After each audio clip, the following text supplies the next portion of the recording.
à tous, bienvenue sur la chaîne des bonnes fréquences, je suis Audrey, voici Théo. Bonjour Audrey, bonjour tout le monde. Donc voilà, comme promis, une nouvelle vidéo concernant ce qu'on disait la dernière fois, donc dans la vidéo que j'avais fait sur les prophéties, Rosemary Brown, et le témoignage de ce que toi tu as vécu aussi par rapport à ce qu'on pourrait appeler des canalisations. D'ailleurs, merci beaucoup à ceux qui ont visionné ma vidéo, ça m'a fait très plaisir. Et j'espère que ça vous aura plu et que vous aurez appris des choses, en tout cas sur des pistes de réflexion sur le sujet.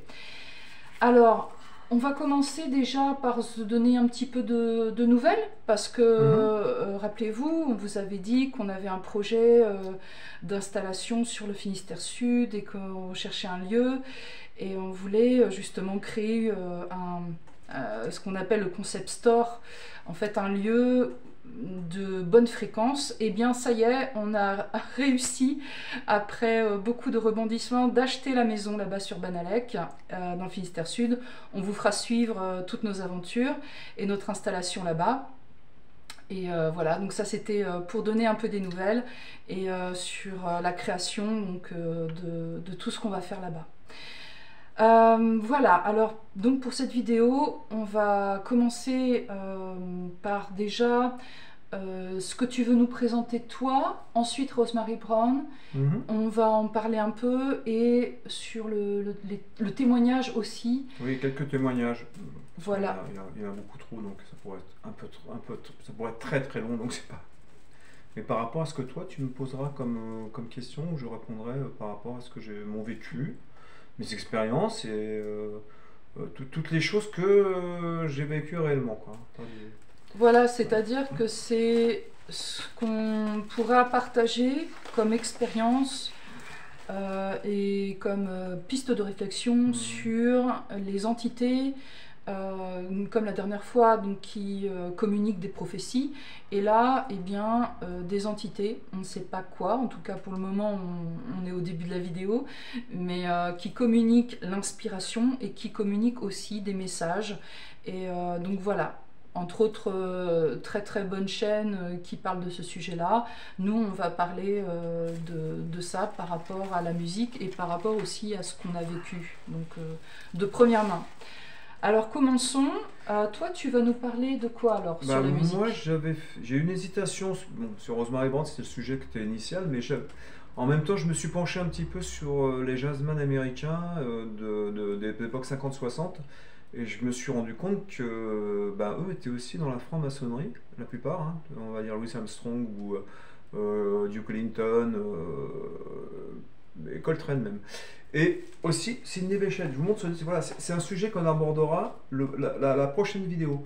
Bon, ça c'est un vinyle, parce que moi j'étais donc disquaire pendant de nombreuses années, donc j'ai des connaissances dans le vinyle et dans la musique qui sont assez larges. Et donc je voulais qu'on parle de ça la prochaine fois par rapport à la franc-maçonnerie et eux, Sidney Bechet, que l'on voit, que tout le monde prend pour quelqu'un de très sympathique. On en parlera dans une prochaine vidéo. Voilà, sauf que juste comme info, c'est que Sidney Bechet était un criminel dans sa jeunesse, un criminel dur, hein, c'est-à-dire qu'il a fait quelques assassinats, il était dans une mafia, etc. Donc il était déjà un petit peu embarqué dans des choses très spécial. Donc voilà, c'est un sujet plus tard. Mais donc on va revenir maintenant. Prochaine. Voilà, on va revenir au sujet qui était. C'est mon hésitation, mais finalement, je reviens à Rosemary Brown. Voilà, ça c'est un vinyle que j'ai cherché pendant de nombreuses années quand j'étais disquaire, en espérant que ça brille pas trop parce que là. Ce foutu soleil, je plaisante. Et donc c'est un vinyle que j'ai cherché pendant de nombreuses années quand j'étais disquaire, que j'ai jamais trouvé. Et je l'ai trouvé donc bien plus tard, il y a très peu d'années, par le hasard, dans les puces de Clignancourt d'ailleurs. Et pourquoi je parle de ça? Parce qu'en fait, quand j'étais jeune, quand j'avais une vingtaine d'années, j'étais tombé sur un livre dans les Aventures mystérieuses, vous savez, la célèbre collection des livres rouges où on trouve toutes sortes de sujets ésotériques. Et donc il y a aussi ce livre de Rosemary Brown, donc je m'étais intéressé à Rosemary Brown en lisant ce livre, que je vous conseille d'ailleurs. Et j'ai trouvé ce disque. Mais entre ma première lecture de mes 20 ans et maintenant, il y a quand même une réflexion qui se fait, une évolution évidemment, puisqu'on apprend plein de choses. Ouais. Et Rosemary Brown, alors c'est une jeune femme qui est née le 26 juillet 1916 et qui, dans ta toute jeune adolescence, a eu des messages de musique céleste au départ, et ensuite a eu la visite d'un personnage céleste, je dis bien, célèbre après, mais on va savoir pourquoi pour les années suivantes, et qui donc avait eu la visite de ce personnage, qui était déjà un homme assez âgé, qui était venu la visiter donc une nuit, pour Alors, lui dire... Oui, vas-y, dis-moi. c'est une apparition. Une apparition. Hein. Donc, en fait, elle ne voit pas ça dans sa tête. Si. L'apparition est bien réelle dans sa chambre. Oui, voilà, c'est pas Voilà. une vision qu'elle a dans Pas son du tout, esprit. pas dans son esprit. Donc, c'est une forme, un être qui se matérialise dans sa chambre Voilà. et qui a l'apparence d'un homme âgé. Un homme âgé, voilà. Et qui lui annonce que, plus tard, elle aura la visite de compositeurs célèbres qui viendront lui proposer des œuvres qu'ils n'ont pas pu se réaliser sur Terre et qui viendront lui apprendre à jouer du piano et donc qui lui dicteront ses œuvres. Voilà, donc cette jeune femme garde ça en elle. Quelques temps après, comme souvent, et là tu vas rajouter quelque chose derrière, elle est tombée malade, elle a eu la poliomyélite. Oui, alors voilà. Donc ça, c'est récurrent chez les personnes contactées. Notre ami Paul Ponceau, bien qu'on ne se connaisse pas, mais ça doit être quelqu'un de très agréable. En tout cas, il nous renseigne beaucoup. Et Paul Ponceau donc nous raconte que très souvent chez les gens qui sont contactés ou qui canalisent, eh bien ces gens-là tombent malades. Donc là, ça déroge pas à la règle. Ça dérange pas la règle du tout. Elle tombe malade. Elle tombe malade. Suite donc à cette première apparition, elle est quoi? Elle est enfant, Une adolescente? quatorzaine d'années, à peu près 14. Je vais être approximatif sur certaines dates, hein, parce que j'adore les dates, moi. Hein. Je suis quelqu'un qui connaît plein de dates. Mais bon, en ce qui concerne elle, je connais. Donc, sa date de naissance, en 1916, sa date de mort 2001. Entre-temps, donc, elle a 14 ans, donc on va dire en 1930 à peu près, elle tombe malade. Ensuite, elle guérit, mais après, il ne se passe pas grand-chose entre ce laps de temps-là et 1961, où elle perd son père et ensuite sa sœur en 62, et à partir de là, elle a des dons de médiumnité qui se révèlent complètement. Alors, il y a quelque chose là qui peut être assez intéressant. C'est-à-dire qu'il y a des individus de sa famille qui décèdent et de là, elle a des dons qui apparaissent. Est-ce que tu penses qu'il y a une corrélation entre le fait qu'il y ait des personnes de sa famille qui décèdent et le fait que ces dons soient... Bien sûr, parce que... se développent à ce moment-là, juste après? Et moi, je peux en parler parce que je vais en revenir à moi-même, d'ailleurs, par rapport à ce sujet-là. C'était quelqu'un qui était déjà... Donc, quand je dis affaibli, c'est un peu péjoratif. C'est quelqu'un qui était donc dans une certaine souffrance après cette maladie, dans une souffrance avec ces deux décès qui lui étaient importants, donc qui a provoqué justement une espèce d'ouverture à ça. Donc, et moi j'ai eu le même problème, hein. C'est par rapport à des traumatismes de ma jeunesse qui fait que je me suis retrouvé avec des ouvertures. Et dans ces ouvertures-là, donc, il y a ces dons qui arrivent, mais qui nous sont donnés par des êtres invisibles. D'accord. Voilà, et c'est pour ça qu'elle s'est retrouvée dans cette situation-là. Donc on en arrive en 62, et pendant 3 ans, elle était avec des dons médiums. Elle se servait juste pour son entourage. Hein. Donc c'était une ménagère qui jouait qui pianotait, mais qui avait vraiment aucun don pour le piano. Hein. Et donc arrive 1965, et là, le même personnage de 1930, quand elle avait 14 ans, qui était apparu, revient lui faire une apparition, mais physique. Hein. Voilà, c'est on a physique. affaire à quelqu'un donc de physique dans sa chambre. Mais quand elle était... haute, alors, je sais pas trop. Quand elle était enfant, cette première fois où elle voit ce personnage en apparition dans sa chambre, elle n'a pas de traumatisme qui explique, parce que ça relève, disons, d'un don de médiumnité, de voir des gens comme ça en apparition, des gens qui sont pas censés être là. Là, devait déjà avoir quand même une certaine forme de médiumnité, mais qu'elle n'était pas sujet déjà à s'en rendre compte elle-même. D'accord. Et donc là, en 1965, apparaît donc ce nouveau personnage. Et il s'avère que il dit je suis Frank Litz. Et il lui dit bah voilà, à partir de maintenant, tu vas avoir la visite donc de plusieurs personnages connus bien sûr, c'est jamais des inconnus. Et donc elle a eu donc une douzaine de. Alors, je prends mes petites notes, même si je les connais, c'est juste pour ne pas oublier un des protagonistes. Donc on a Debussy, Grieg, Liszt, Schubert, donc Liszt c'est pas lui, non, Chopin, Stravinsky, Bach, Brahms, Beethoven, Schumann et Rachmaninoff. Donc, pas des moindres.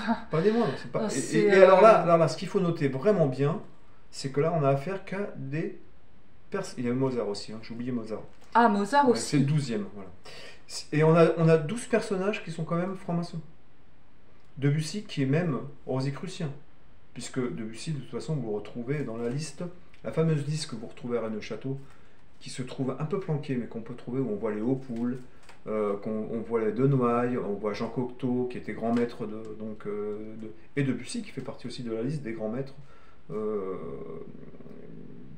qui apparaissent dans la liste. Donc voilà. Donc c'est tous des francs-maçons. Tu veux dire que en fait, ces individus avaient déjà fait une forme d'allégeance à un cercle ou à, disons, ils avaient des connaissances parce que dans la franc-maçonnerie, le travail qui est demandé, c'est un travail sur la connaissance ésotérique, kabbalistique. Oui, oui. Bon, maintenant, il y en a certains, une personne comme Mozart était un petit peu, comment dire, était franc-maçon sans le vouloir, quoi. On l'a imposé. Il avait tendance, il était un peu comme Gérard de Nerval qui, quand Mozart partait un petit peu en vrille dans ses soirées un petit peu alcoolisées et autres, il divulguait pas mal de choses. Donc c'est aussi pour ça qu'il est mort jeune. Comme de Nerval qui s'est retrouvé pendu à la grille, une grille qui faisait 1,20 m, qui s'est retrouvé pendu à l'entrée de son habitation sur Paris. Mais sauf que c'est pareil, de Nerval, dès qu'il picolait beaucoup et il donnait beaucoup d'informations quand il commençait à être un petit peu dans cet état-là. Donc voilà. On sait que ces loges-là n'aiment pas du tout que leurs secrets soient partagés. Donc en fait, revenons à cette chère Rosemary. Elle reçoit donc la visite de 12 personnes, ouais. Personnages, entités. Mais physique, il se présente à elle sous leur forme normale. C'est-à-dire que de leur leur forme vivant. Connue, ouais. De leur vivant, ouais. Avec leur costume, leur habit de l'époque. Alors ce qui est très intéressant, c'est qu'il n'y en a pas un qui donnait, qui donnait leurs notes de la même manière. Alors on a par exemple Liszt, lui c'était... voilà, je recommence. Liszt lui c'était le contrôle des doigts de Rosemary Brown. C'est-à-dire qu'il prenait... c'était un peu comme de l'écriture automatique. Là, c'était juste du pianotage automatique. Voilà. Alors là, il y a un point qui est quand même important, c'est que ce n'est plus seulement de l'apparition, c'est on possède une partie. Ouais. Voilà, on possède une partie du corps de la personne. Il est à côté, il se sert des doigts de Rosemary Brown. Donc ça, je crois que c'est en médiumnité ce qu'on peut appeler une transe partielle, mais... Mais elle était toujours lucide, hein. Rosemary était toujours lucide et jamais dans un état second. D'accord, donc ce n'est pas une transe, mais c'est effectivement, comme tu dis, pour Liszt en tout cas, de l'écriture automatique. Exactement. D'accord, donc il avait quand même le bras, elle avait le bras qui était possédé par une entité. Voilà. Ok. L'entité qui était présente. Mais bon, est-ce que...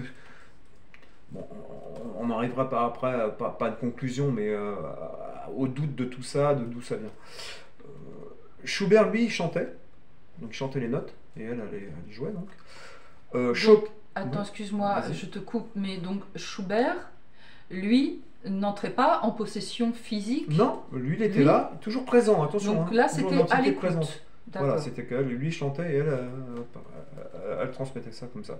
Alors Chopin, lui, c'était directement sur les touches du piano. C'est-à-dire, Tu as C'est-à-dire que de lui, précision? il jouait. Et elle a noté.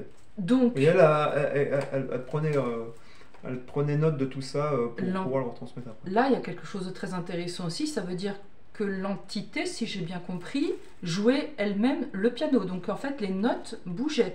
Ça signifie quelque chose de très important, que une entité qui n'a pas normalement de corps physique, mais qui n'est juste qu'une apparence, peut intervenir dans la matière et toucher des notes de musique pour que ces touches bougent toutes seules. Donc ça, c'est très intéressant. Ça dénote une certaine puissance au niveau de l'entité d'interaction avec notre dimension. Bien sûr. Et donc, ça, c'est donc pour Chopin. Et Bach, on dit bar, mais en France, on va dire Bach, hein, d'accord. On va pas entrer dans les...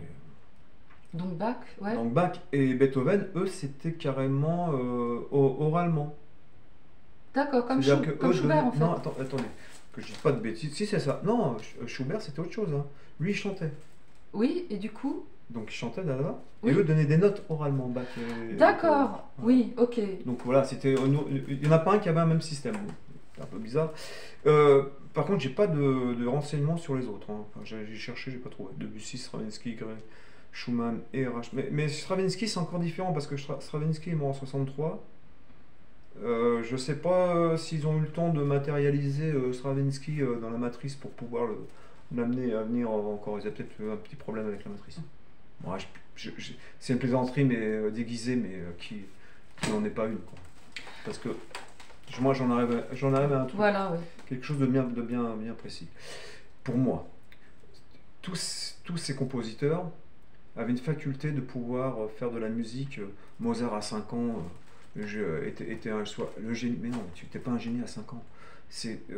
Tous ces gens-là, les musiques elles venaient de quelque part déjà directement. Une plupart le rêvaient la nuit, comme Paul McCartney qui, lui, toutes les nuits, on lui balance une entité, lui jouait des musiques qui, dès le matin, il retransmettait juste ce qu'il avait entendu dans son sommeil. Donc, Mais la plupart comme de ces gens-là, Paganini c'était ça. avec sa fameuse sonate du diable, où en fait, dans son rêve, il a la vision du diable qui vient jouer sur son lit, la plus merveilleuse sonate qu'il ait jamais entendue. Le matin, il se réveille, il la note, et effectivement, c'est un morceau de musique, c'est un véritable chef-d'œuvre. Là, effectivement, on touche à quelque chose qui est de l'ordre de la muse, de l'inspiration, d'où viennent les choses, un petit peu comme ça, de ce qui peut être dans le monde quelque chose, surtout au niveau de la musique, parce que là, on touche aux fréquences, et le fait est que nous sommes très très sensibles aux fréquences, donc dès lors que ça touche à la musique, ça atteint des choses très subtiles en nous, hein, les cellules, l'ADN, les émotions, le cerveau, tout ça, hein, c'est quelque chose qui nous atteint très profondément, les fréquences et la musique. Et parce que je vais vous remontrer quand même ce disque-là. C'est pas une rareté, c'est une rareté, mais qui ne vaut rien. Il y a des vinyles en classique qui beaucoup plus rares. Ouais, ça bon. Moi, je me pose la question, si réellement on avait affaire à ces entités, avant de se rassembler, alors, donc on a des Autrichiens, des Allemands, Brahms c'est allemand aussi, hein. On a donc Debussy qui est français, mais très bizarrement lui est donc aussi franc-maçon. Comment ça se fait qu'on n'a pas Purcell, le Mozart anglais, alors que on est en Angleterre. Donc Rosemary Brown, je ne sais pas comment elle s'est débrouillée pour parler avec tous ces gens-là qui parlaient allemand. Allemand surtout, hein. Ouais, très bizarrement allemand. Et français. Et on en arrive donc parce que franchement, tous les spécialistes de tous ces gens-là disent oui, c'est à la manière d'eux. Ah voilà, ça c'est À la manière intéressant. d'eux, mais de faible. Le résultat est vraiment pas médiocre, mais quand même est très, très quelconque, quoi. Donc on se pose la question pourquoi cette personne-là, qui était une ménagère, alors c'est la pauvre. Je pense pas qu'elle simule quelque chose, mais c'est qu'elle a eu vraiment affaire à quelque chose, mais qui semblerait être plus dans une entité ou des entités qui s'amusent qui s'amuse avec elle, juste pour un amusement plutôt qu'autre chose, quoi. Voilà, c'est tout. Donc, voilà, moi c'est mon résultat que j'arrive là-dessus. J'ai écouté, franchement, en piano, en œuvre de piano, il y a mieux. Hein. Je vais pas dire Richard Kleinerman, j'ai rien contre lui. Mais je veux dire, il y a quand même mieux à écouter. Donc voilà. Donc là, il y a quelque chose qui est intéressant. C'est-à-dire que des entités qui se font passer pour des très grands compositeurs, on peut supposer qu'en fait, ils interviennent auprès d'une jeune fille, ou en tout cas d'une personne qui n'est pas aguerrie à la musique, qui n'a pas de don particulier dans ce domaine, pour écrire et continuer leur œuvre, voilà, en fait, ce sont des compositeurs qui ont composé de véritables chefs-d'œuvre. Leur musique, elle est vraiment fabuleuse. Ouais.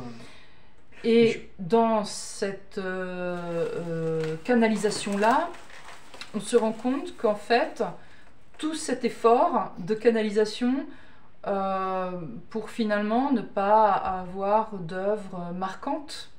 Non, mais je vois pas l'intérêt de. C'est ça ? Je vois pas l'intérêt si c'est pour. Est-ce qu'il n'y a pas une seule œuvre dans ce que Rosemary Brand a édité qui passe même en radio, hein, en radio classique. Hein.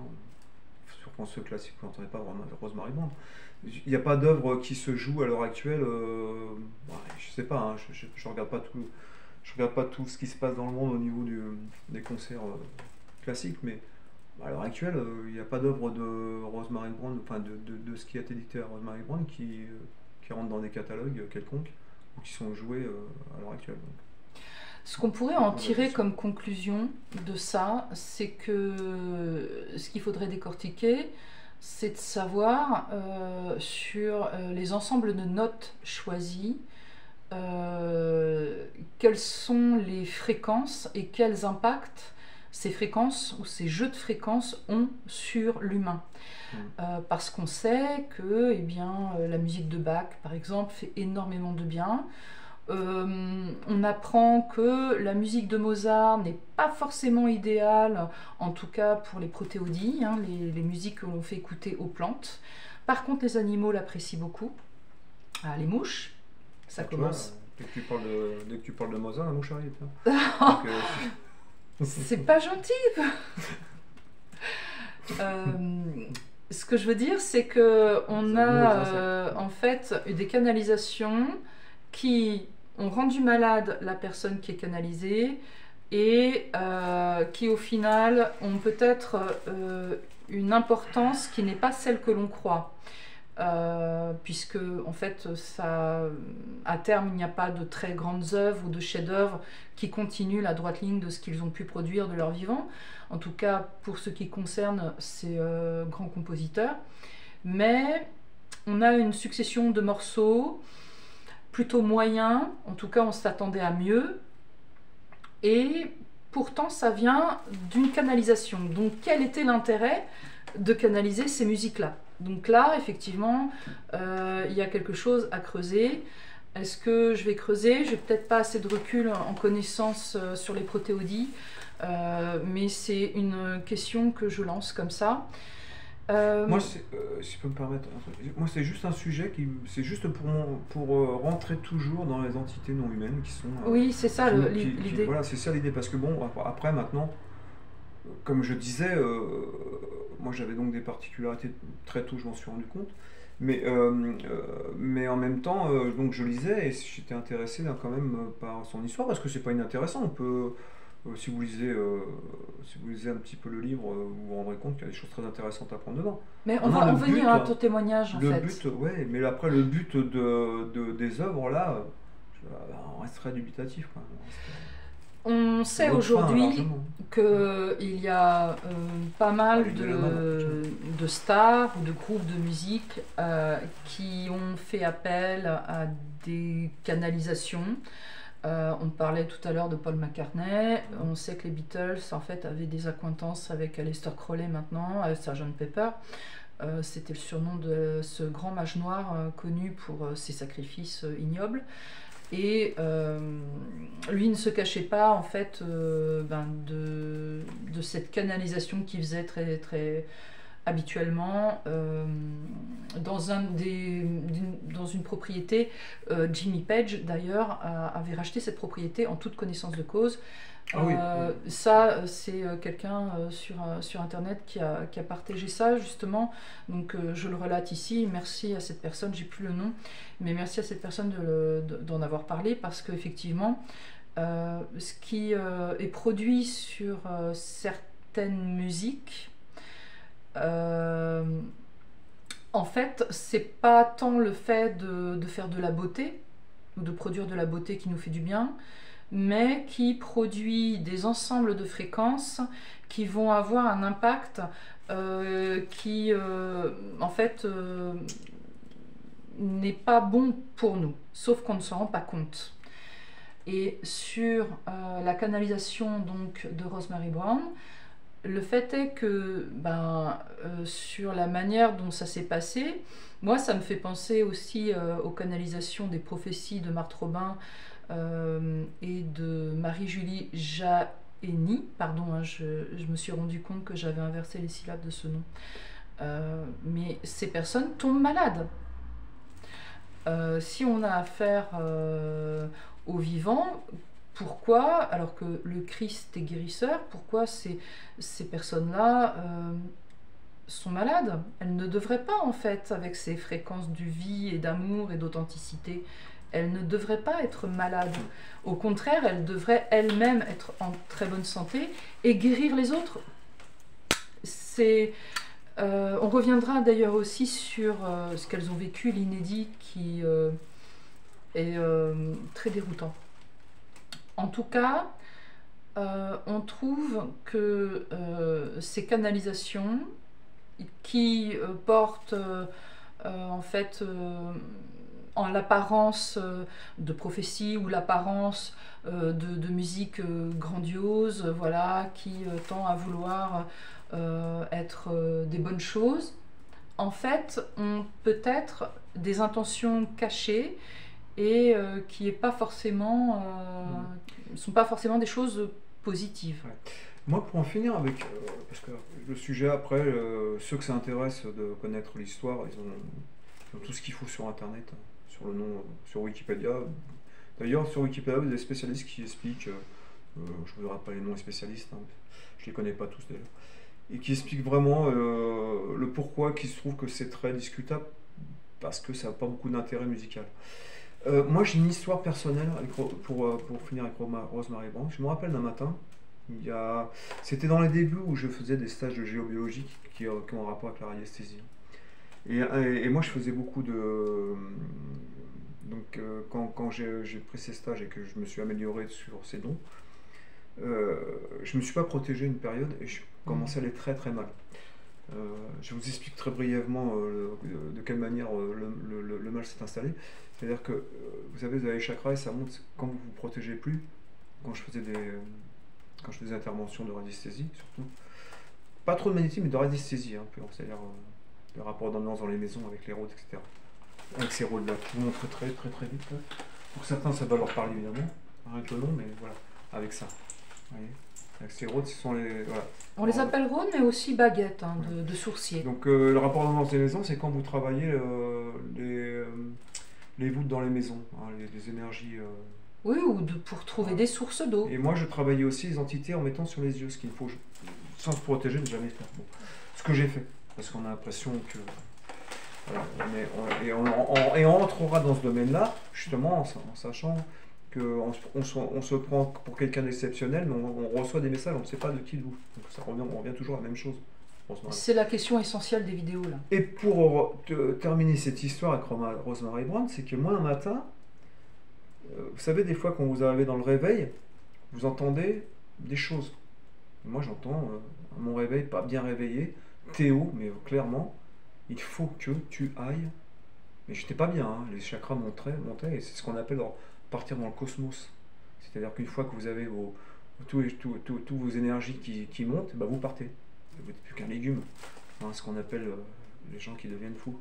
C'est du moment que leurs énergies partent dans ce fameux cosmos. C'est pour schématiser, hein, ça peut être beaucoup plus détaillé. Et j'entends très clairement, Théo, il faut que tu ailles au salon du bien-être. Enfin, c'est pas salon du bien-être, c'est le salon ésotérique à Paris. Et donc, je me réveille d'un seul coup parce que ça m'avait surpris. C'était pas la première fois que j'avais vu ce genre de. Et je regarde sur internet, effectivement, il y avait le salon à la porte de Champéret de tout ça. Donc j'y vais, parce que c'est une force qui me pousse à aller là-bas. C'est une histoire vraiment vraie, et c'est très curieux avec Rosemary Band ce qui s'est passé, indirectement, parce que je vais vous expliquer pourquoi. Et donc j'y vais, je me fais interpeller par des gens qui font de la voyance, qui me disent « Ah non, pas vous, vous êtes trop chargé », ou enfin, toutes sortes de choses, qui étaient vraies d'ailleurs. Et je m'arrête devant un stand où il y a marqué Rosemary Brand. Donc je suis interpellé tout de suite dessus. Et j'y vais, je discute avec la personne qui tenait le stand. Et en discutant, il me pose la question, ce qui me fait amener au salon. Et je lui dis, voilà, je suis extrêmement mal ces temps-ci. Et je cherche, je ne lui explique pas que j'ai une voix qui m'appelait le matin, mais je lui dis, je cherche un moyen de pouvoir régler ce problème. Et il me dit, écoutez, j'ai une personne qui vient de partir, et je pense que c'est pour vous. Et effectivement, c'était une personne qui faisait du Reiki. J'étais faire deux séances de Reiki qui m'ont rétabli. Ouais. Voilà cette histoire avec. Et c'est ce fait que c'est le seul stand qui est inscrit Rosemary Brand qui m'a amené ici. En fait, là, il y a tout un chemin qui t'a été tracé par cette voie, en fait. C'est parce que cette voie, elle voulait t'aider à te rétablir. Exactement. Est-ce que tu te rappelles si c'était une voix que tu connais, c'était une voix que tu peux définir? Mais c'était pas la première fois que j'entendais cette voix. Je l'ai eu un peu. Cette voix, tu l'as eu encore? Non, il y a bien longtemps que je l'ai plus. Ça a duré, je sais pas, pendant une année, je l'ai entendu, je sais pas, 5-6 fois. Voilà. Alors je suis pas capable de me rappeler les autres fois, mais celle-ci était bien spécifique. Celle-ci, je m'en rappelle parce que c'est vraiment. C'est vraiment ça m'a été guidé pour que je puisse me sortir d'une problématique qui était vraiment. Et est-ce que tu te rappelles la nature de cette voix? C'était une voix masculine, féminine? Non, c'était plus une voix d'homme. Enfin, une voix d'homme qu'une voix. Est-ce que tu peux. Est-ce que tu pourrais te dire si c'est la voix d'un homme de ta famille? Ah non, là j'en serais bien incapable parce qu'en fait. C'était pas une voix que tu connaissais ou tu avais déjà entendu? Le souci de ce genre de phénomène, je suis pas le seul. Évidemment, on est plein de gens à déjà avoir eu affaire à ce genre de phénomène, hein, de voix. C'est pas complètement le réveil, c'est quand on est entre encore une partie de fin de cycle de sommeil et un début de réveil. Et c'est à ce moment-là que ça arrive. Parce qu'on est entre deux zones, entre deux mondes, on va dire. Ouais. C'est comme ça. Et donc, moi, c'était distinct, mais fort. J'ai entendu c'est pas mon prénom entier, parce que c'était aussi mon prénom, c'était Théo, il faut que. Et la suite, je peux pas dire qu'il me l'a dit directement, mais je l'ai eu. J'ai eu ça, hein, peut-être. Le reste, je ne pourrais pas dire que l'ensemble était bien distinct, mais en tout cas, j'ai eu cette information. Et t'as pas eu la moindre idée ou la moindre intuition? Non, jamais. Non. Ou l'intuition même, non, de savoir absolument pas. Quelle sorte d'entité qui aurait pu te dire ça? Non, jamais. Ou d'impression positive ou négative? Non, j'avais pas. C'était pas négatif, hein, je sentais pas ça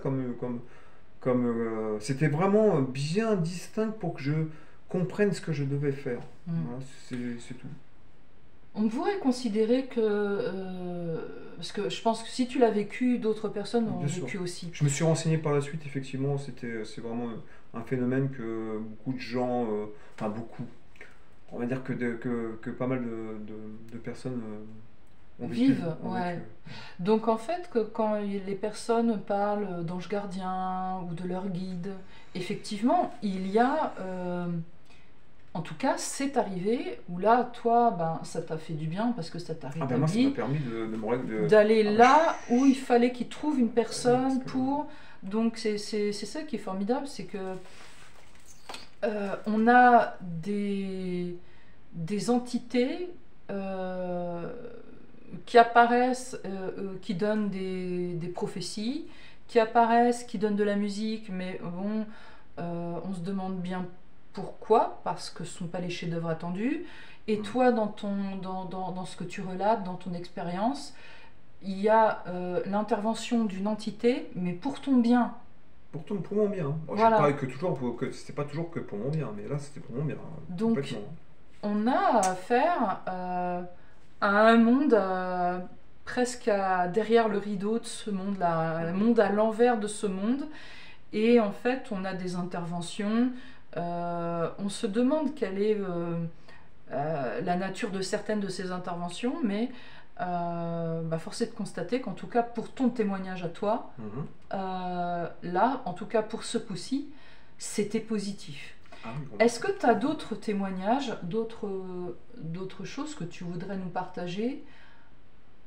Enfin, j'en ai beaucoup, alors donc faut que je pioche au hasard.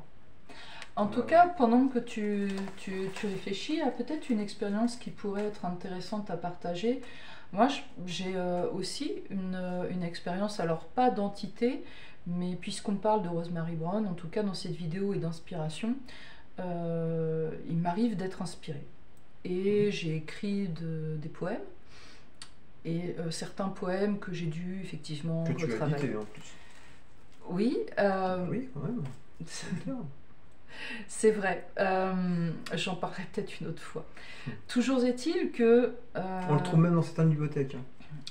Toujours est-il que sur certains textes, bon, j'ai une inspiration, mais j'y reviens, je vois comment le texte prend de l'âge, comment il vieillit un petit peu comme quelque chose de presque vivant. Et voilà, je vois que sur certains aspects, eh bien, il faut le retravailler. Et il m'est arrivé seulement à 2 reprises sur tous les textes que j'ai pu écrire. J'écris des dizaines. 2 seulement, où je me suis dit, c'est pas forcément moi avec mon esprit ou mon approche un peu intellectuelle. 2 textes, je les ai écrits tels quels et je n'ai jamais eu besoin de les retoucher. J'en ai pas du tout l'élan, et ça c'est même pas mental. Ce sont des textes qui me viennent peut-être de choses de ma conscience qui se placent sur un plan autre. Et j'ai été très surprise de faire la distinction en fait entre ces 2 textes qui proviennent, mais qui j'ai écrit comme ça, mais vraiment d'une traite, avec les autres qui me viennent comme ça. Effectivement, j'ai l'inspiration, mais ça nécessite quand même un certain travail de réécriture. On va corriger peut-être certaines maladresses, etc. Ces 2 textes-là, non, vraiment pas. Et j'ai fait la distinction au niveau de l'inspiration, comment ça peut venir en soi. Et c'est quelque chose qui provient, qui jaillit à l'intérieur de notre mental, de notre conscience, mais qui vient d'ailleurs, et on a l'impression que ça vient de soi, mais de sphères supérieures, comme si on avait lancé des filets très très hauts, comme ça, et qu'on avait capté quelque chose dans l'air du temps, et quelque chose d'une compréhension, mais ça fuse, et c'est assez grisant, je dois dire, quand on l'écrit, mais en même temps, c'est comme si ça ne nous appartenait pas vraiment. Donc voilà, c'est ce témoignage-là. J'ai jamais eu l'approche d'une entité quelconque sur mes autres textes, ni dessins, ni autres, voilà, de la vie artistique que je peux avoir.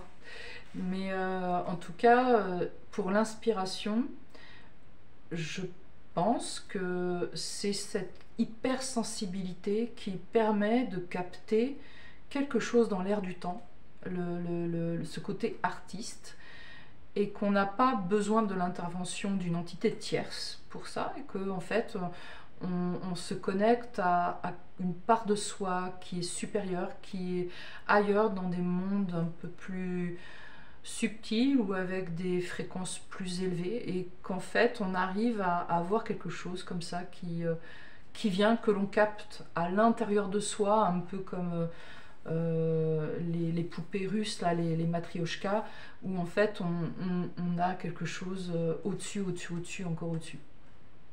Voilà, donc ça c'était mon expérience pour ce qui concerne l'inspiration. Alors on n'est pas sur des œuvres marquantes, mais cela dit, quand je les fais lire, eh bien, ça fait ressentir des choses, ça interpelle. C'est effectivement des textes, j'ai des retours très positifs, en tout cas sur ces deux-là. Les autres aussi, mais peut-être pas de la même manière en tout cas. Est-ce que... Une bonne analyse Ouais. des choses. Hein. Parce que voilà, c'est l'inspiration peut aussi passer par ce genre de procédé-là en soi-même. Ouais, il y a des exemples, je sais plus, je crois que c'est Delage, qui s'appelait un peintre, un gars qui travaillait à l'usine, et qui d'un seul coup s'est retrouvé à faire des œuvres, des très belles œuvres. Je crois que c'est Delage, j'en suis pas sûr, je suis pas sûr du nom. Et dans les années 30 à peu près, 1930, il s'est retrouvé à faire des œuvres majestueuses, formidables d'un seul coup comme ça. Sauf que lui-même disait non, mais moi ça me sont, je suis dirigé pour les faire. Alors, donc c'est rien de... c'est là aussi où c'est intéressant. C'est un peintre connu, hein. Mais quoi, pas connu pour les initiés de la peinture quand même. Les gros initiés de la peinture. C'est ça qui est intéressant, c'est selon aussi le vocabulaire de chacun. Quand il dit qu'il était, qu'on lui dictait ou quoi. Ouais, c'est ça, il avait une force qui lui enfin, il était un petit peu dans un autre, comment dire, une espèce de en transe. Et il peignait et il se retrouvait avec des toiles. Donc est-ce que c'était lui ou est-ce que c'était une autre force qui n'était pas lui? C'est pas lui. Je pense à lui là, bon, moi en général j'ai une mémoire vraiment très importante par rapport à tout ça, puis là, bon, c'est de là, je suis à peu près sûr que c'est de là, le prénom je ne l'ai plus en tête. Mais c'est intéressant d'aller voir son histoire et puis de voir les œuvres qu'il fait. Mais je reviendrai dessus si ça intéresse avec plus de détails. Donc, est-ce que toi, tu peux partager peut-être d'autres expériences qui étaient peut-être pas très positives, qui peut être un... Bah, oui, j'ai un souvenir, j'ai un souvenir de... Je me suis retrouvé le 1er janvier 2010 au cimetière franco-allemand de... Ça, je vais raconter ça, tiens, c'est intéressant parce que j'étais pas le bienvenu dans ce cimetière-là. C'est cimetière à l'américaine, c'est un cimetière franco-allemand à Saarbrücken. Quand vous passez la frontière, un petit peu après Forbach, vous avez le cimetière qui se retrouve tout de suite à l'entrée, donc franco-allemand parce qu'il y a beaucoup de Français qui sont enterrés aussi là. Et donc je me suis retrouvé avec mon fils, mes deux fils là, à se promener dans le cimetière. Et mon fils il avait l'appareil photo, un mec prenait des photos et moi déjà sur la tour avec l'aigle, je voyais un truc bizarre tourner autour. C'était pas un insecte, un oiseau, c'était un truc. Je suis incapable de dire ce que c'était, mais je trouvais vraiment la chose très étrange. Et mon fils aîné qui m'interpelle, il avait donc à l'époque 12 ans, il me fait papa, j'ai des choses bizarres sur les photos que je prends. Bon. Donc je regarde, moi je vois des choses étranges, mais je lui dis non, t'inquiète pas, rien de spécial. Sauf que le soir, quand je les ai mis sur un ordinateur pour les voir, là on a vu vraiment des choses. En fait, mon fils, déjà quand il prenait des photos, il avait l'autorisation, lui, parce qu'il avait une lumière avec lui qui lui permettait de filmer, de photographier l'invisible dans le cimetière. Tu veux dire que ton fils a des Bien sûr, dons aussi? Lui, par contre, il a vraiment une entité qui pourrait être de sa famille. Je pense à quelqu'un de précis qu'il a vu quand il était petit, qu'il a vu apparaître dans sa chambre. Il en a parlé, donc. Et ça, je raconterai cette histoire une autre fois. Et à chaque fois qu'il prenait donc, il avait une lumière avec lui qui lui permet de photographier l'invisible. Alors on avait des choses, c'était très étrange. Hein. Entre deux tombes, on voyait une petite fille habillée comme au début du XXe, transparente. Sur une autre, on voyait deux personnes embrappées, une en noir, une en blanc, qui se tenaient enlacées. Sur une autre, on voyait un démon avec une cape noire, des yeux brillants. Sur une autre, qu'est-ce qu'on voyait d'autre? Ah oui, sur une autre, plein de personnages, les uns à côté des autres, mais que des Alors, visages. est-ce que tu les as, ces photos? Non, j'ai pas. Non. Alors évidemment, quand je parle, c'est pour ça que j'hésite de parler de ça, parce que moi j'ai plus ces photos, elles sont restées en Allemagne. D'accord. Et je sais que Lilian a récupéré certaines photos, mais pas les plus significatives. Et alors la chose quand même étrange, qui ne l'est pas tant que ça, moi quand je prenais des photos, soit c'était le noir complet, et j'en ai une où on voit juste les mains et les visages de mes enfants, et tout le reste noir. Et moi ce cimetière, je suis retourné plusieurs fois, enfin plusieurs fois, une fois, je suis rentré dans le cimetière, il y avait du monde, hein, et il y avait l'oiseau qui s'appelle le jet, vous connaissez le jet? Et dès qu'il me voyait, Il y avait un jet qui était un là jet, et qui... et il m'attaquait à chaque fois qu'il me voyait. Donc j'étais interdit de cimetière ici. Alors la raison, on peut pas dire la raison pourquoi j'étais interdit de photo déjà, et interdit par... Il y avait le Cerbère qui était là, il y avait le gardien du cimetière, le jet, qui voulait pas. J'étais indésirable. Bon, bref, voilà. Ça, c'est une histoire. Et ces photos étaient très, très. La perturbante, ce démon qu'on voyait avec les yeux brillants, là, moi, m'a empêché de dormir la nuit quand même. Donc ça veut dire que c'est peut-être que tu l'as dérangé, cette entité, et que c'est peut-être Certainement. Là, une entité qui voulait pas être vue, et qui a été vu. comme tu étais l'instigateur de cette balade, eh bien, et que tu n'étais pas forcément protégé, mais par contre, comme tu as des capacités, Ouais. il a fait en sorte que tu n'y reviennes pas. Absolument. Je suis jamais revenu d'ailleurs. Voilà. Moi, j'ai compris que c'était un danger que j'aille dans ce cimetière-là. Bon, maintenant mon fils a grandi, hein, parce que c'était en 2010, donc il a 15 ans de plus. Et un jour, il me fait: Papa, je suis pas fou, je sais que dans les photos, il y a des choses bizarres. Je lui fais: Bah oui, évidemment, puisque lui, il a des capacités donc aussi à pouvoir. Donc, ça peut paraître un témoignage de folle dingo, mais non. J'ai pas eu beaucoup d'apparitions dans ma vie, hein. J'ai eu une seule fois une apparition à Carcassonne que je n'expliquerai pas aujourd'hui. Mais je vais pas dire que voilà, à tout bout de champ, dès que je vais dans un cimetière, c'est pas ça. D'ailleurs, moi je les ai pas vus, hein.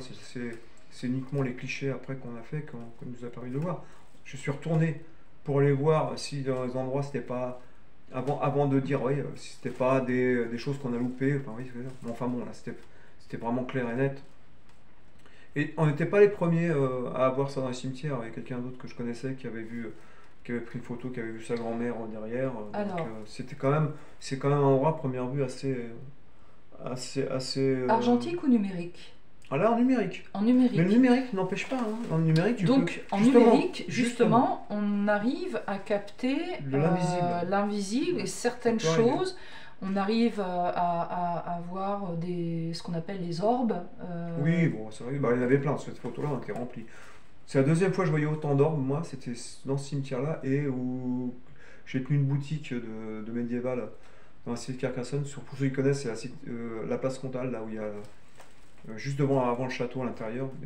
J'avais une boutique ici, et là, c'était rempli d'orbes. Moi, je mets une photo de moi, on voit une orbe avec une entité derrière, où on voit la tête d'une femme. Une femme qui m'est collée dans le dos. Alors je sais pas, mais pareil, bon voilà, je dis ça, maintenant il y en a plein qui me disent ouais, c'est ce qu'il dit, mais il a pas de preuves. Bon. C'est vrai que là on n'a pas de photos. Cela dit. Mais même si je les avais, je vais pas c'est pas des trucs que qu'on donne comme ça, tu vois, je veux dire. Moi c'est plus.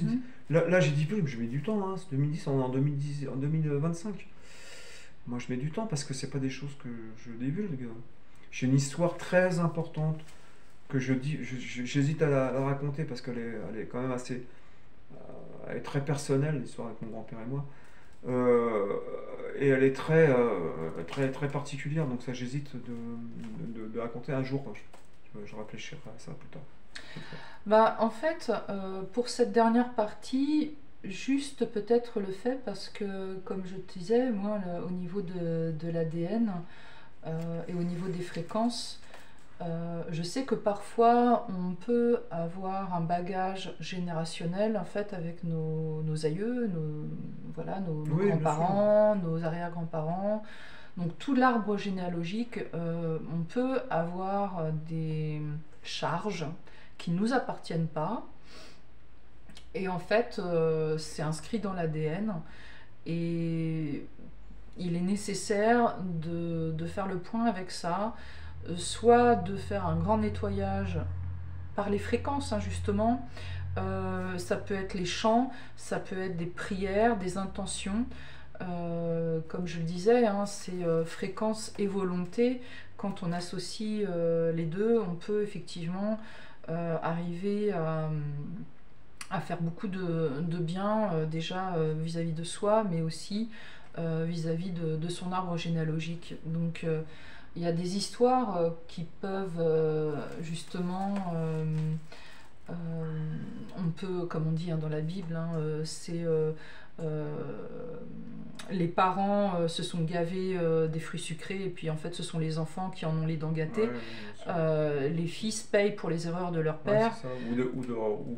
Ou de leur grand-père. Oui, ou Bon, de je raconterai grand-père, ça un enfin, jour, mais je suis pas dans prêt l'arbre encore. Je suis pas généalogique. prêt parce que c'est quand même lourd, c'est très lourd comme ça. On va pas détailler si Par tu contre, veux pas. je peux raconter, parce que vous savez, dans ce domaine-là, on peut soi-même canaliser les choses. On peut arrêter, hein. Le globe droit du cerveau le permet. C'est-à-dire qu'on Lobe sait. droit, ouais. Le lobe droit, j'ai dit globe, excusez-moi. Le lobe droit, merci merci de me rectifier parce que ça D'accord, donc m'arrive. c'est le lobe droit en fait qui permet ça? Le lobe droit du cerveau te permet, tu peux le faire, hein. Moi je le fais, je l'ai fait pour ma maison là. Euh, Tu fermes les choses et il ne se passe plus rien, quasiment plus. Ça se débloque involontairement quand tu as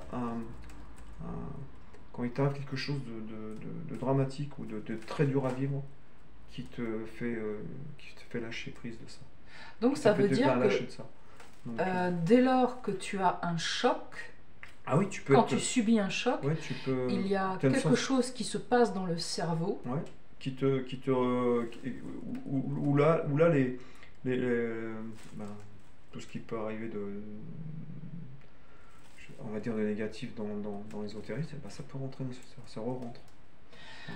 D'accord, je vois où Négatif tu ou veux en enfin, quand je dis venir. négatif, c'est pas spécialement négatif. C'est négatif ou positif, mais je veux dire, ton lobe droit du cerveau, le blocage est débloqué. Donc à D'accord. partir de là, hop, ça repart. Ah. Et moi, que je veux. Vas-y, tu peux dire. Ouais, en fait, on peut faire le lien avec tout le travail que nous montre Alexandre Le Breton, justement, sur les enfants que l'on va chercher à gravement traumatiser pour fractionner leur esprit et ça leur donne des capacités extrasensorielles, parapsychiques, qui sont utilisées par la suite, c'est ça? Ouais. C'est possible d'avoir des choses comme ça en fait.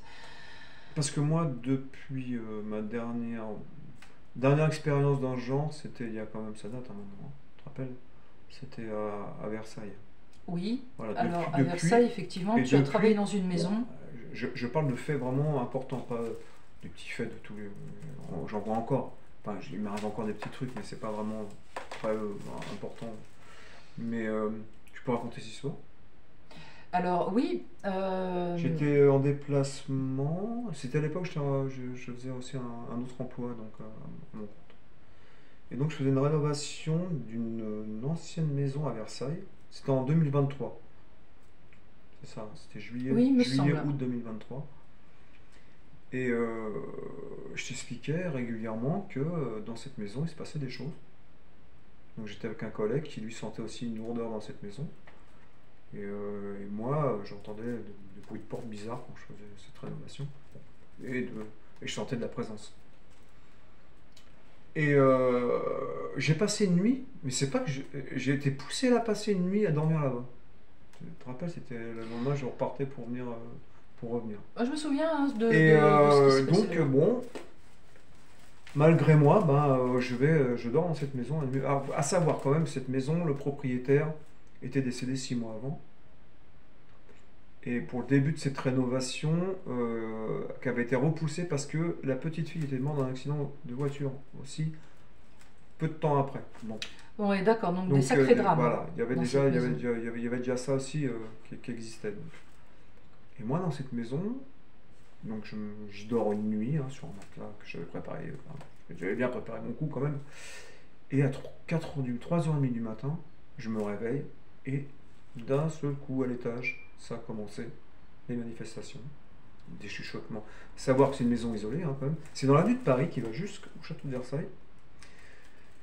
C'est une maison où les vis-à-vis sont quand même assez loin, une demeure quand même assez ancienne donc. Et donc j'entends ces chuchotements, des bruits de pas sur le plancher, et bon, déjà je dis voilà, ça commence. Et je m'affole pas trop parce que je suis quand même habitué à ce genre de choses. Mais par contre, quand j'ai entendu des bruits de ferraille qui descendent les escaliers, c'est là où j'ai remis mon lobe droit en marche en demandant que ces phénomènes s'arrêtent. Ça s'est arrêté immédiatement. Voilà, ça c'est la dernière fois. Cela dit, il y a quelque chose, moi je me souviens que tu me relatais, c'est que lorsque tu allais travailler pour la rénovation du Ah sous-sol, oui, le sous-sol était. Ah oui, c'était tellement chargé que tu ressentais à chaque fois une un déprime. état dépressif. Ah oui, moi Très important. j'étais obligé de passer 2-3 heures dans cet endroit pour faire donc des rénovations. Quand je Tous les remontais, jours, j'étais. pendant toute la période où tu as travaillé dans ce sous-sol, tu n'allais pas bien, mais suffisait que tu ressortes Ouais. et au bout de 2 heures, 3 heures après, ça allait beaucoup Ouais, mieux. ouais. Donc en fait, il y avait C'est quelque maison, chose au niveau... Alors, est-ce que c'est de la géobiologie? Est-ce que c'est du domaine des entités? Non, non, Mais ça touchait à tes en fréquences. tout cas, c'est plus le domaine des entités parce que ce que j'ai vécu cette nuit-là euh, Mais c'était à était l'étage. spécifique. À l'étage. Ah oui, l'étage. Mais ça descendait. Hein. Et ça Ça descendait au demandé à sous-sol. descendre. Hein. Au sous-sol, je ne sais rien, mais en tout cas, moi j'étais entre les deux. Je dormais donc au étage sous-sol, là où c'était chargé. Tu avais donc ce rez-de-chaussée, là où j'avais installé quand même ce lit. Et l'étage. Oui, D'accord. c'est-à-dire qu'il y avait des entités à l'étage, Ok. mais au sous-sol, on ne sait pas trop si ça pouvait être effectivement de la lourdeur due à des problèmes, des pathogènes géobiologistes ou des choses comme de l'air vicié Non, ou non, c'était plus. ce qu'on peut On trouver avait justement affaire. en Non, radiesthésie. non, c'était quand même assez clair. On avait affaire vraiment à des entités D'accord. présentes. Hein. Ouais, tu penses. Moi, je les ressens vraiment, vraiment quand je viens.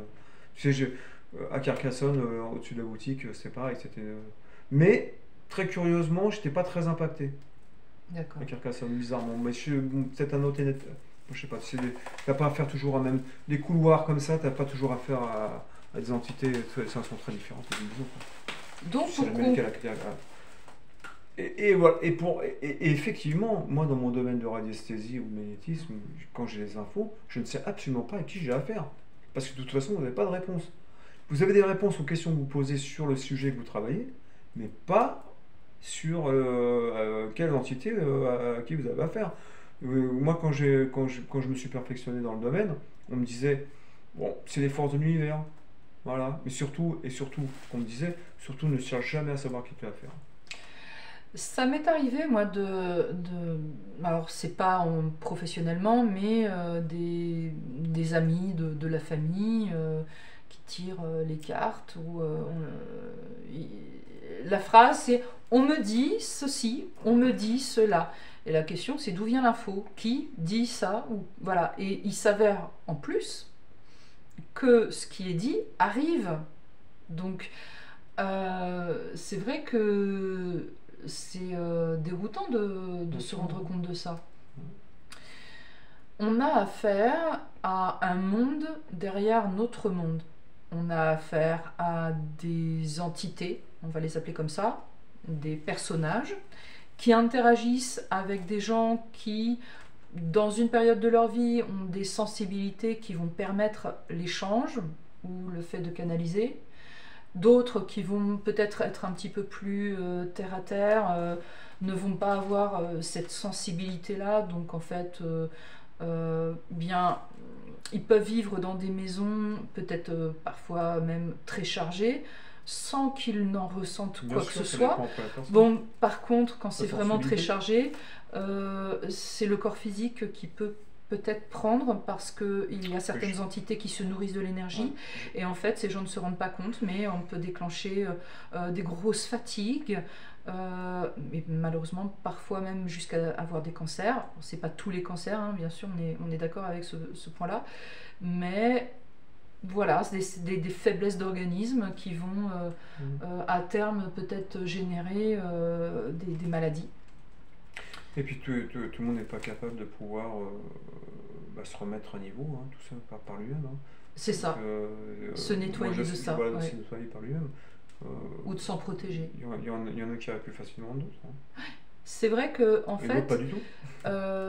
lorsqu'on travaille, en tout cas moi pour la sonothérapie, ce qu'on avait proposé déjà comme travail, c'est de soigner soigner entre guillemets, hein, c'est-à-dire de prendre soin et d'apporter des améliorations fréquentielles au lieu d'habitation, au domicile et aussi sur les personnes. Et en ça, c'est vrai qu'on peut travailler de façon très complémentaire en sonothérapie, en radiesthésie. Ce qui me semble être quelque chose de très complet à proposer comme prestation. En tout cas, pour ce que nous, on va proposer aussi quand on va s'installer dans le Finistère Sud, ça va être ce genre de choses aussi, bien sûr. Pour conclure, parce qu'on a, Ouais, bien sûr. on a un peu dépassé l'heure, moi je trouve que c'était très intéressant de ce que tu nous as partagé. Oui, enfin, écoute, moi en tout cas, voilà, j'ai plus d'intérêt, j'ai pas d'intérêt à dire, à raconter des choses qui n'existent pas. Maintenant, il y en a qui peuvent dire, au niveau psychiatrie, peuvent dire oui, mais la personne est peut-être comme ça, elle voit des choses, mais non, moi, il n'y a pas 36 personnes chez moi qui, qui parlent. Je parle juste de mes expériences. Je dis pas toutes, je parle pas de toutes. Hein. Je Mhm. pourrais en raconter encore plein d'autres. Hein. J'en garde quelques-unes pour plus tard, parce que c'est des sujets beaucoup plus difficiles à aborder. Mais c'est des sujets quand même qui existent là, ce que j'ai vécu.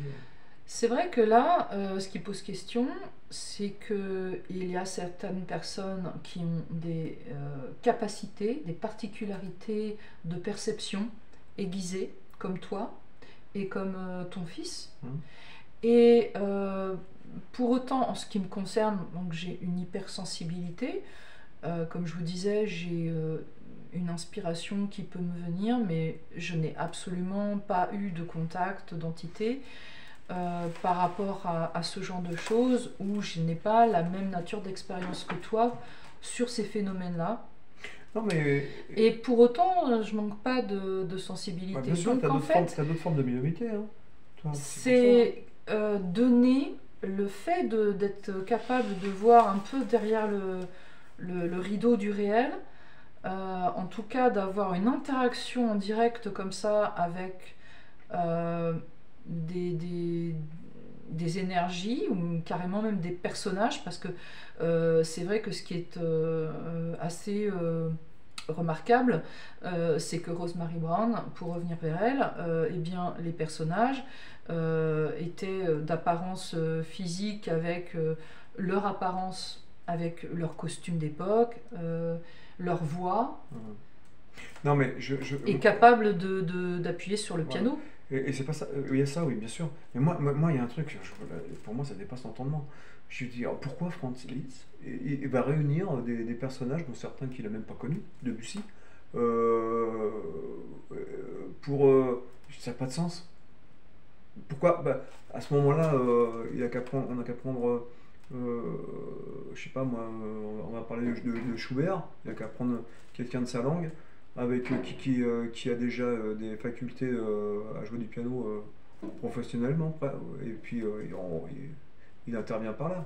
Je comprends pas, tu vois ce que je veux dire. Ça n'a pas de sens. Ça. Ça, Donc on pourrait pour peut-être ça. supposer que les grands Et compositeurs ne veulent pas qu'un grand Et donc, musicien ou quelqu'un de haute capacité de musique interfère dans ses créations ou comprenne quelle est la musique qui est en train de se dérouler Ouais. aussi. Et maintenant, depuis, moi, je comprends mieux des personnes comme Paul Ponceau. Oui, c'est ça, Paul Ponceau. Paul Ponceau. Je comprends mieux maintenant ces histoires d'entités non humaines qui interviennent. Et ça me permet, moi, d'avancer un petit peu dans l'explication des choses que moi, dans mon travail,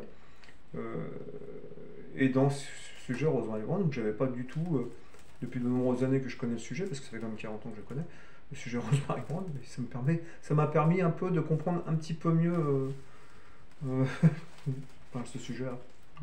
Oui, c'est ça, c'est-à-dire que l'objectif ici dans notre vidéo, c'est par ce témoignage d'apporter de l'eau au moulin de ceux qui nous racontent qu'en fait on a vraiment affaire à une interaction avec un revers de réalité empli d'individus, d'entités, parce que comment les appeler sinon entités ou personnages, qui, somme toute, sont pas forcément négatifs, en tout cas d'emblée, qui interfèrent avec certaines personnes qui ont des facultés de perception extrasensorielles pour telle ou telle chose, mais finalement, en ce qui concerne Rosemary Brown, ben, la finalité, si c'est pas pour créer des chefs-d'œuvre, voilà, enfin moi j'ai posé mon avis au niveau fréquentiel. Regardez, là des chefs-d'œuvre, voilà, Mozart il a fait ça, très bien. Hein, vous connaissez, hein. Tchaïkovski il a fait ça, tout le monde connaît Casse-Noisette de Tchaïkovski. Schumann, tiens, Maurizio Pollini, c'est un grand pianiste, avec Cipollini d'ailleurs, pour Chopin, voilà, il a fait ça, c'est des chefs-d'œuvre. Tiens, Chopin, les Nocturnes, moi j'écoute pas Chopin, m'intéresse moins, mais il a fait ça. Brahms, tout le monde connaît la symphonie numéro 4, mais il a fait aussi les concerts Bourguignon presque, qui est vraiment magnifique. Et Schubert, les symphonies de Schubert, hein, en plus par Karl Baum, qui est quand même pas le dernier c'est un Karajan dans son genre.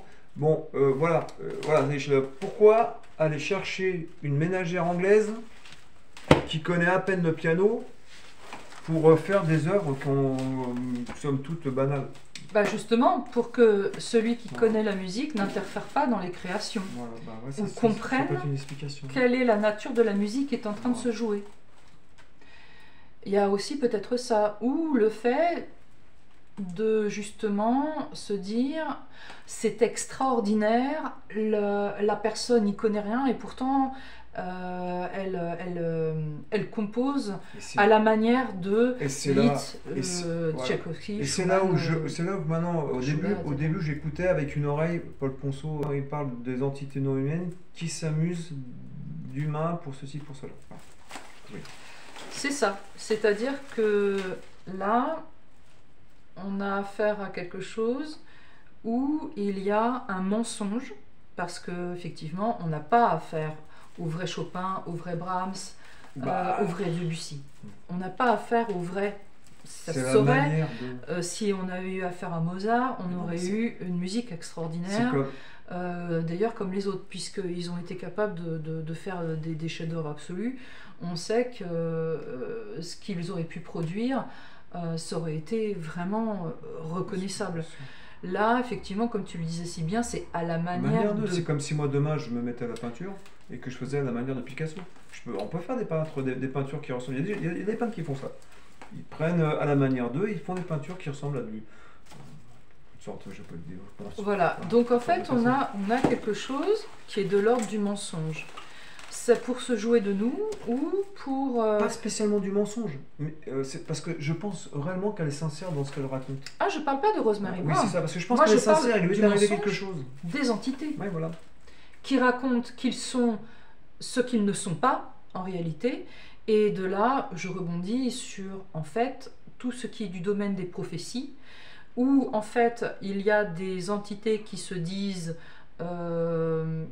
christiques, qui se disent Notre-Dame, voilà la Vierge Marie, et au final, eh bien, qui ne le sont peut-être pas. Voilà, parce que nous avons des prophéties, et là on le voit se dessiner beaucoup plus.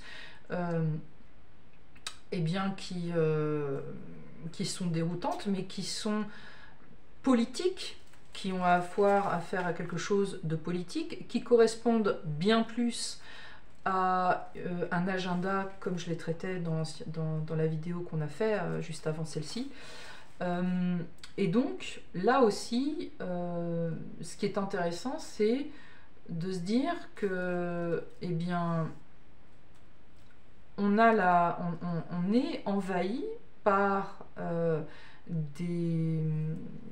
des possibilités de captation, on est soumis en fait à des forces, à des entités qui sont là et qui peuvent interagir avec nous ou en se faisant passer pour un tel, un tel. Et eh bien, c'est vrai hein, que dans la Bible, il est dit, en fait, le monde des vivants est clairement séparé de celui des morts. Ça signifie que lorsqu'il y a des interactions avec soi-disant des membres, je dis bien soi-disant, des membres de la famille, eh bien peut-être que ce ne sont pas des membres de la famille, peut-être que ce sont des entités qui se font passer pour des membres de la famille, et en fait, eh bien, ce qui est partagé n'est pas forcément a priori négatif, mais en fait, quelle en est la raison? Parce qu'il y a toujours une raison pour que les choses soient faites. En tout cas, là, pour répondre à la question en ce qui concerne Rosemary Brown, la seule raison pour laquelle ça a dû être fait, à mon sens, c'est la nature fréquentielle des musiques canalisées. Bien. Est-ce que tu as quelque chose à rajouter? Oui, je vais rajouter. Bah, je vous souhaite à tous une bonne fin de journée ou début de journée. Voilà ce que j'ai rajouté. Ouais. C'est tout. D'accord. Et Non, ben, j'en ai assez. un beau printemps. Ouais, c'est bien. Bon, enfin, un peu plus froid aujourd'hui. On me passe les seins de glace en ce moment. Ça n'a rien à voir avec tout ça. Mais j'ai un truc qui m'a interpellé ce matin. Je regardais dans les infos. Je regarde les infos parce que bon, c'est tellement marrant. Enfin, pas toujours, mais tellement marrant. Alors, j'ai lu ce matin qu'ils avaient créé une loi donc, pour que les transports, pour que ceux qui transportent les scolaires, enfin, qu'il y ait une loi qui durcit ceux qui prennent qui prennent des drogues. Et c'est donc les députés qui proposent ça. Par contre, ils ne se proposent pas à eux-mêmes dans l'hémicycle. Voilà. Donc, qui commencent par eux déjà à prendre moins de drogue. Oui. Voilà. Bon, bah, de toute façon. Parce qu'il y en a beaucoup plus. On sait bien qu'avec eux, c'est faites ce que je dis, pas ce que je fais. Ouais, c'est ça. Voilà. J'ai juste envie de dire ça parce que bon, ce matin, ça m'a fait. D'accord. Ça attendait pas. C'est pas du tout avec le sujet. Non. Cela dit, on vous souhaite un très beau printemps et on revient très vite pour la suite de ce que je vous avais dit. Donc toi Théo, tu reviendras pour nous parler encore de musique, Ouais. encore justement de témoignages, d'autres choses. Petit à petit. Et moi je reviendrai pour eh bien, continuer ce cycle sur justement les interactions avec ces entités. Et là, bon, on a eu encore le témoignage de ce que ça pouvait être, de ce que ça peut donner, et du fait que bien, on a des interactions de diverses natures qui correspondent à quelque chose, à mon sens, qui ment, qui ne dit pas la nature, la réelle nature de ce qu'ils sont. Donc, à partir de là, comment pouvons-nous faire confiance? Et évidemment, si l'on parle là-dessus, eh bien, ce qui est dit, quelle en est la véracité? Puisque ce sont des entités qui mentent ou qui ne sont pas claires déjà à partager leur véritable nature. Donc, sur ce qui est partagé, il n'y a pas forcément de véracité. Donc, il ne faut pas forcément prendre pour argent comptant ce qui est partagé et canalisé à ce moment-là. C'est bon à prendre, mais il faut aiguiser son sens critique et son discernement par rapport à ça, il me semble. En tout cas, voilà, c'était la conclusion pour cette vidéo. Donc, pour conclure, très beau printemps et à très bientôt. Au revoir. Au revoir.